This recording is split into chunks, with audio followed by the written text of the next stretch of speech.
Let's jump right into this explainer. I want you to picture two identical investors living in a 2026 U.S. host city.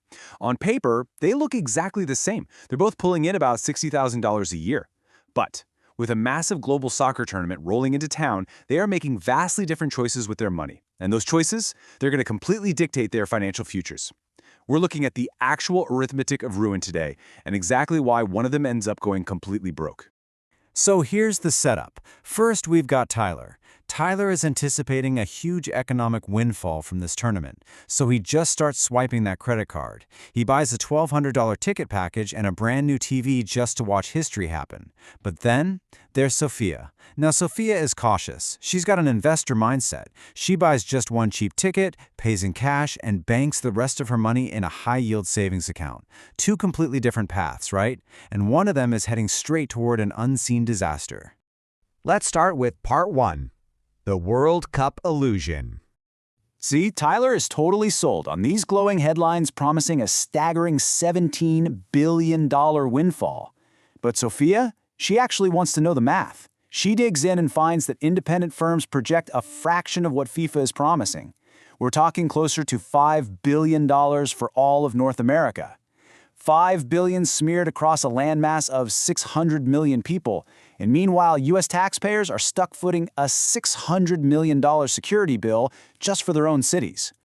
This brilliantly illustrates what economists like to call the couch cushion effect. Basically, the money just doesn't stay. Regular tourists avoid the chaos, locals stay holed up at home to dodge inflated prices, and the local economy, it just bounces right back to exactly where it was before, leaving you with maybe a few lost pennies and some stale popcorn. Tyler is banking on an economic boom that's really just a very expensive, temporary fireworks show. Which brings us to the first of four key numbers: the debt. To understand the real U.S. economy hiding behind all those fireworks, we need to look at four specific numbers Sophia is carefully tracking as an investor. And this first one is huge. The United States is now spending more on just renting its past debt, over $1 trillion, than it spends on its entire military defense budget. Historically speaking, when a great power spends more on interest than on defense, well, it signals a power on the way down. It's feeding the past instead of the future. You can see how this builds into a terrifying debt spiral. It's simple, really. You borrow more, so you pay more interest. Eventually, you have to borrow money just to cover that interest, and the spiral spins faster and faster. Economists are actually warning that interest could soon completely outrun economic growth. And the wild part? Tyler is doing this exact same thing in miniature with his own credit card. Number 2 on Sophia's list, stall speed. We recently saw an oil shock quietly drive gas pump prices from $3.14 to $4.50. That's essentially an overnight pay cut directly hitting consumer spending power. Because of this, banks are revising their forecasts downward, and the economy is now flying at what they call stall speed. We're talking hovering between 1.25 and 1.75% growth. It is moving so incredibly slowly that even a minor bump could knock the whole thing clean out of the sky. As an investor, it is a terrible time to bet your entire credit limit on the ride getting smoother. And it gets worse. Forecasters are warning of stagflation light. You know, that ugly combination where economic growth slows down, but prices just keep climbing anyway.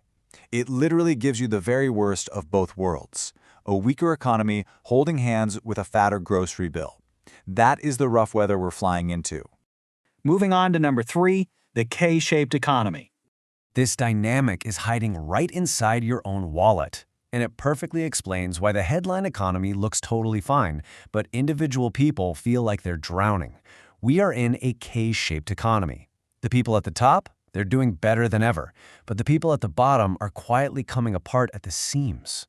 We literally have one America that can casually drop $43,000 on a single resale ticket, while the other America is forced to put everyday groceries on a credit card just to survive the month.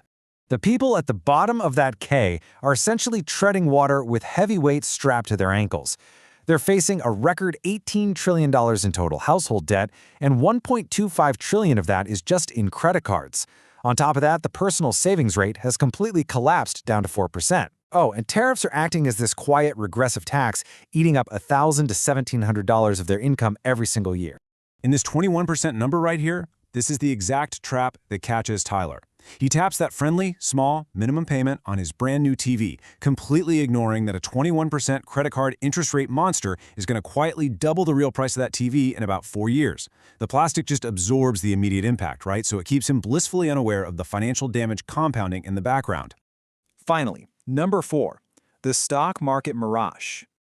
This reveals the true danger in Tyler's blind optimism as he just pours money into a stock market where people seem to think the old rules don't apply anymore. Look at the Shiller-Cape ratio, which just measures how expensive stocks are compared to actual corporate earnings. It actually crossed 40 this summer. To put that into perspective, this altitude has been seen exactly one other time in 155 years, just once. The 1999 peak right before the dot-com crash, which, as we know, handed investors an entire lost decade. Now, sure, optimists will point out that today's top tech companies are ferociously profitable compared to the dot-com era. Fair enough. But look at this heavy market concentration, leaning 37% of the entire market on just 7 stocks, the Magnificent Seven. That creates 7 massive single points of failure for any investor heavily exposed to the major indices. But Sophia? She actually reads the fine print. She sees the Buffett indicator, which compares the stock market's total value to the size of the entire economy, sitting at 220%. And as Warren Buffett himself said, when that number pushes past 200%, you are playing with fire. So Sophia wisely spreads her money into boring, cheaper corners of the market. She's not risking a lost decade fighting over the exact same highly concentrated, overpriced stocks. Let's bring this all together: bread, circuses, and the decade ahead. You know, the Romans used to throw these magnificent games to keep citizens staring at the show instead of looking at the rotting foundation of the Republic. In exactly the same way, the 2026 tournament is simply a beautiful, loud distraction from a very real bill coming due. Fast forward a few years when the stall-speed economy inevitably trims back work hours, Tyler is completely crushed. His original $1,200 debt has ballooned to $2,000 and the panic hits. But Sophia? Her boring, flatline cash cushion saves her from ruin. She has months of peaceful breathing room simply because she budgeted for reality instead of assuming it away. Sophia secured her financial future by simply not losing. She proved that the biggest, brightest thing in the room is almost never the thing that actually decides your fate. The fireworks, the tournament, the massive headlines, the hype, they aren't a lie, really. They are just louder than the ledger. So as the stadium lights finally come up and the tourists empty out of your city, I really want you to ask yourself a critical question. When the good times are supposedly rolling, are you focused on the media spectacle, or are you quietly doing the math? Are you counting the fireworks or the zeros? Thanks so much for joining me on this explainer, and I'll catch you in the next one.